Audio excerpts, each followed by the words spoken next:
jacket. Cool jacket. What do you think? What did your dad get?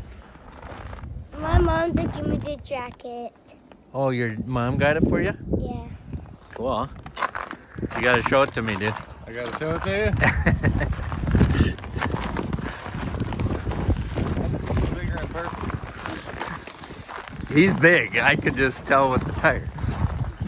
Hey.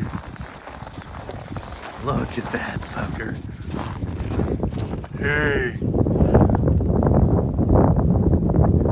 a bruiser. Dude, that is awesome. Really poor shots first go around. But Yeah. deemed it. The rage did its job. There's like 3-inch hole on the backside with guts pouring out. But it was enough to get him to lay down to get another shot on him. So I want to get the story on camera because I got this deer alive on video. yeah. And then I'll throw a video together.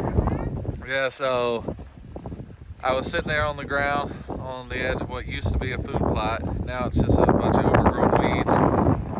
And real early had a doe bust me, and that kind of put me down. I thought it was game over.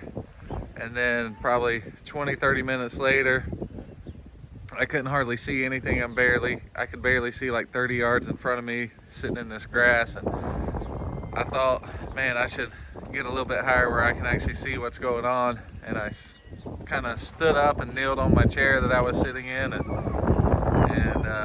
it was probably 30 seconds later, maybe a minute later, I turn around and all I see was a rack moving in the top of the grass. So I immediately just turned around and squatted. I could still see the rack moving. Watched him for, I don't know, 3 or 4 minutes. He came out, got the full draw. He busted me, pegged me for like 30 seconds. He finally took a couple more steps where I could get a shot. And yeah, I should have been patient and bleeded or something to get him to stop, but I didn't. And I took the shot with him walking, hit him a little far back. Watched him run 70-80 yards, and then he back to the food plot, and then he kind of stopped and started walking to the north, and then he came out of the food plot again on the north side. So I knocked up another arrow real quick and jumped up in my chair to put another arrow in him, and at that point he stumbled, went about 10 yards, and then he just laid down. So I gave him a while to just lay there, and once I thought maybe he had expired, I decided to walk over there, and he was only 70 yards from me at that point, but I couldn't see him in the grass. So I walked over there, got within about 30-40 yards, saw his head was still up. I mean, he was down, he wasn't moving, he was looking away from me. So went ahead and put another arrow in him, and yeah, he expired within a minute after that. That's awesome. Yeah. What do you think, man? Big. Is he big? No. No, he's not. You don't think that's big? That's a big old buck. Is it big or little? Big. There you go. Oh, that's awesome, dude. Yeah, we went out in September. September 3rd. And actually, Justin was out and Ella and I were out, and I was videoing Ella.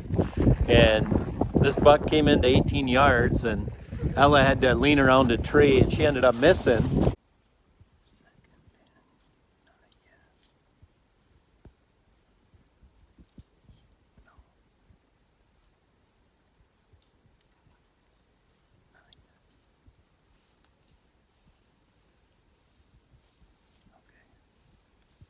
Meh.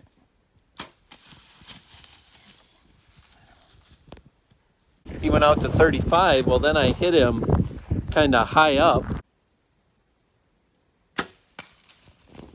Yeah. Actually, right there, the rage hit him high. I heard a smack, but never, obviously never found him, and I'm thankful now that Justin got this thing. So sit behind that thing once. Yeah, that thing is a tank. Good job, man. Wow. What a deer. He was 20 and like 20 and 5/8 wide. wow, that's awesome. October 26, 2020.